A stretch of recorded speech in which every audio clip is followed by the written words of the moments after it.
Alright, we've been learning about how to draw molecules using Lewis structures, and now we're going to learn how you can take those structures and predict the shape of a molecule.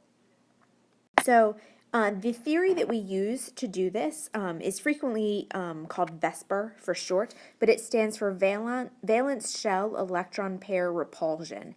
And the Vesper theory basically says that electron pairs in your valence shell arrange themselves to get as far away as possible from other electron pairs. So we know that electrons are negatively charged, and so pairs of electrons don't want to be close to each other because they are repelled because they have like charges.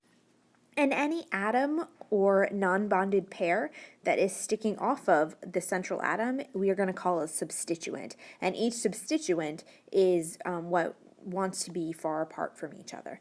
And you also might hear me call those electron groups. It means the same thing, but my other textbook uses different terminology.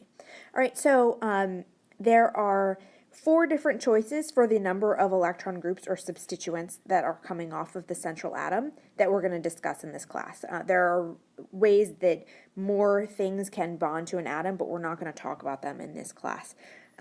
So the first option would be just 2 electron groups, and if we do that, that electron group geometry is called linear. It's an angle of 180 degrees, and it's going to look just like this. You're going to have an atom, another atom, and then another atom. And this angle here is the one that's going to be 180 degrees. If you have 3 electron groups, that geometry is called trigonal planar. The angle there to get 3 things as far apart as possible is going to be 120 degrees. And if we draw that one, it's going to look like, basically like a triangle. Okay, and then this angle here is 120 degrees, and the other 2 are the same. All right, if we have 4 electron groups, that geometry is called tetrahedral. And the angle there is the one that's hardest to remember. It's 109.5, and this one is also the hardest to draw because it doesn't sit in the plane. So if you imagine one atom coming up that way, you would have the other 3 coming down sort of like a tripod underneath of it, and that's your tetrahedron. Okay, we're going to look at models in class, and on the next slide I'll show you diagrams, which hopefully will make this a little bit clearer. All right, and so these are the different shapes that we've talked about, linear, trigonal planar, and tetrahedral, and there are 2 other options as well for the molecular shape. And these come from if the substituents, if some of them happen to be lone pairs.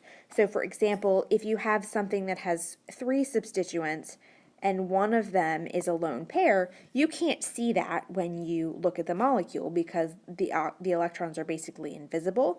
But this repulsion of this group on top here pushes the other 2 substituents down, and so you get a bent structure. You can also get this if you have 2 electron pairs and 4 substituents total. That also looks bent. So if there's only 1 electron pair, then the angle is close to 120 degrees, and if there are 2 electron pairs, then your electron geometry is tetrahedral, so this angle here would actually be 109.5.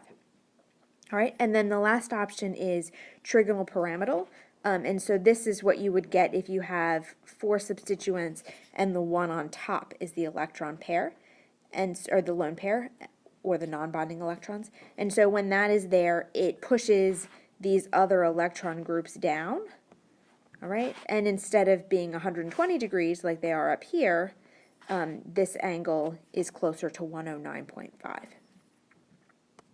Now that we know what the different molecular shapes and electron geometries are, we're going to take actual Lewis structures and determine shape. So CO2 is one we looked at in the previous video, and so the first thing we need to do is draw the Lewis structure. And in general, I will only ask you on tests and quizzes to draw ones that have only single bonds. This one actually happens to have double bonds, but I'll go through the process with you anyway because it's good practice. All right, so carbon has 4 valence electrons, so it looks like that, and oxygen has 6, so it looks like that.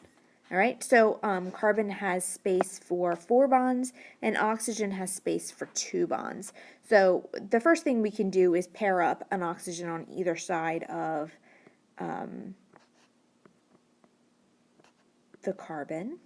All right, and then oxygen still has 1 empty spot, and carbon, each oxygen has 1 empty spot, and carbon has 1 empty spot. So we're going to have this electron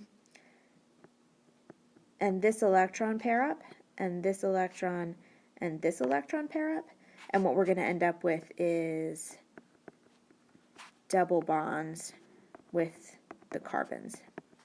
All right, and when we're determining electron geometry, we only care about the middle atom. We don't care about the ones around it. So carbon has how many substituents here? It just has 1 thing bound here and 1 thing bound here. So that's 2 substituents. Okay, and we saw on the previous page that 2 substituents means a linear geometry.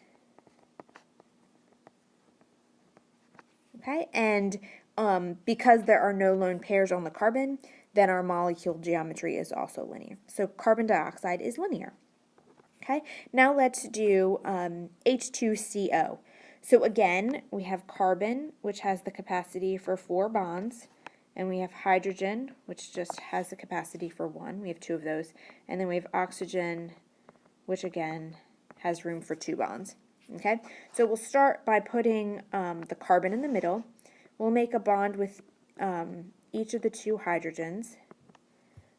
Okay, and now we still have 2 valence electrons left here, and we have 2 empty holes here on the oxygen, and so those are going to have to share in order for everybody to get 8. So we're actually going to end up with carbon having a double bond with oxygen and our 2 hydrogens. Okay, so in this case, our central atom has 3 substituents, and we know that means a trigonal planar geometry.